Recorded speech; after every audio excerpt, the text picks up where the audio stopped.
Pozdrav svima ljudi, evo nas ponovo na našem kanalu i danas ću vam pokazati jedan tutorial kako napraviti napitak skoka i napitak nevidljivosti, koliko sam ja gledao. Uzmemo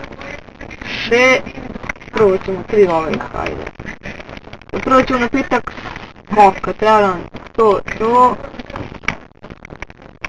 Prvo stavimo netherwart ili briljantski lišaj možemo naći ovdje, ja sam ga tu našao. Ko ne zna, tu može se nađe i kad će biti gotovo još malo.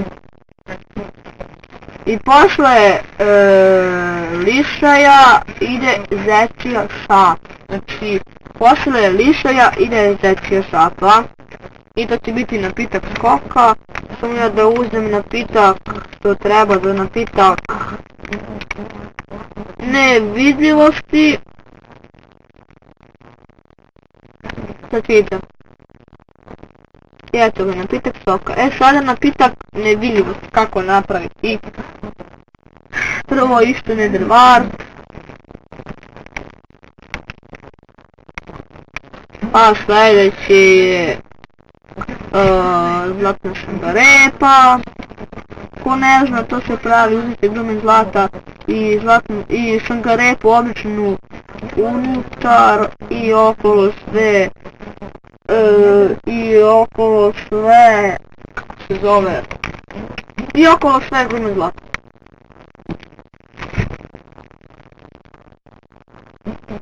I to što ću dobiti.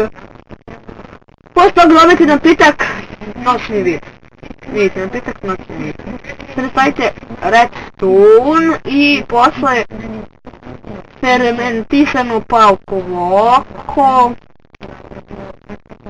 Posle redstone. To produžava napitak noćni vid za redstone na 8 minuta. I sada samo stavite paukovo oko i to će biti napitak nevidljiv. Sad ću vidjeti.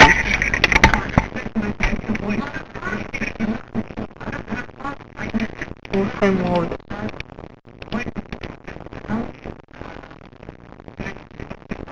I sad ću vidjeti. Nevidljivo. I sad ćemo isto pojačati, Nemo više paukovo. I ljudi, to je bilo to što se tiče ovog tutoriala. Hvala vam što ste gledali i vidimo se u sljedećem videu.